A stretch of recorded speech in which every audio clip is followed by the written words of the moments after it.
अब मैं आपको रैदास जी की कथा सुनाने जा रही हूँ भक्तमाल बुक से। ये देखो। संत शिरोमणि रैदास जी की निर्मल वाणी संधि की ग्रंथियों को खोलने में पूर्ण समर्थ है। श्री रैदास जी ने जो भी कहा है सदाचार स्मृति वे शास्त्रों के अनुकूल ही है। उन्होंने नीर शीर अर्थात सत और असत का विवरण करने वाला परमहंसों का भाव अपने हृदय में धारण किया तथा सार असार का निर्णय करने वाली उनकी वाणी को परमहंसों ने अपने हृदय में धारण किया। आपने इसी मर्त्य शरीर से भगवान की कृपा परम श्रेष्ठ गति प्राप्त की। राज सिंहासन पर बैठकर अपने शरीर में सोने का यज्ञोपवीत दिखाकर अपने पूर्व जन्म की ब्राह्मण जाति का विश्वास लोगों को दिलाया। ये पूर्व जन्म में ब्राह्मण थे, उनको ये विश्वास दिलाया। महान पुरुषों ने अपने ऊंचे वर्ण तथा एवं आश्रम के अभिमान को छोड़कर जिनके चरण धूलि की वंदना की, उन श्री रैदास जी की वाणी शंकाओं को खंडन करने में अति ही चतुर है।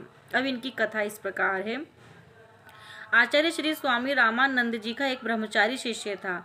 वो नित्य आटे की चुटकी ब्राह्मणों के यहाँ से मांगकर लाता था, उसी से ठाकुर जी का भोग लगाता था और साधु सेवा होती थी। मार्ग में एक बनिए की दुकान थी। वह बनिया प्राय नित्य ही ब्रह्मचारी से कहता था कि आप मेरा सीधा सामान भी स्वीकार करो।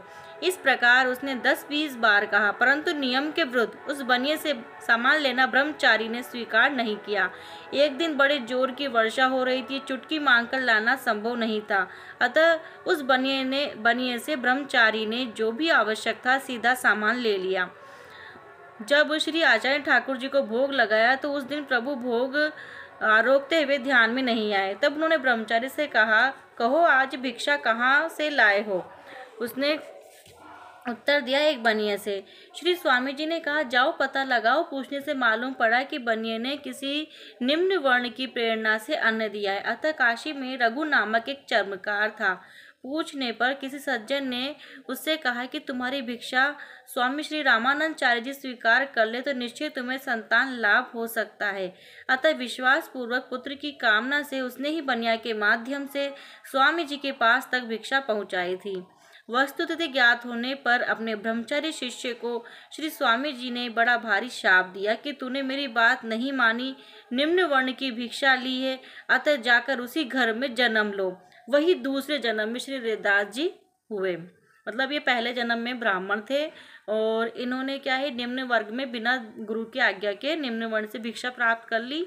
तो फिर उन्होंने श्राप दे दिया कि तुम भी इसी वर्ग में तुम भी इस निम्न जाति में तुम जन्म लो। तो ये श्री रैदास जी का जन्म इसीलिए चर्मकार योनि में हुआ इनके श्राप से।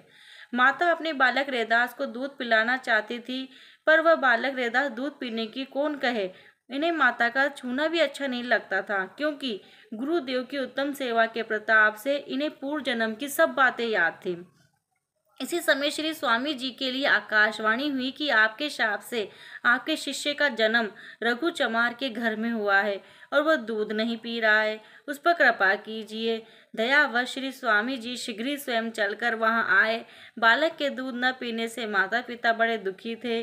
स्वामी जी को देखते ही दौड़कर उनके चरणों में लिपट गए और प्रार्थना करने लगे, कोई उपाय करके इस बालक को बचाइए। तब स्वामी जी ने बालक को दीक्षा देकर शिष्य बनाया और दूध पीने की आज्ञा दी। बालक के सब पाप दूर हो गए और वह दूध पीने लगा। और श्री रैदास जी आचार्य को ईश्वर के समान जान मानकर मन में पछताने लगे, मैं बिल्कुल ही अज्ञानी अपराधी था, पर स्वामी ने मेरे अपराधों को भुलाकर इतनी कृपा की कि स्वयं ही पधारे। यह है रैदास जी की कथा। नमस्कार। कैसी लगी आपको कमेंट कर जरूर बताएं।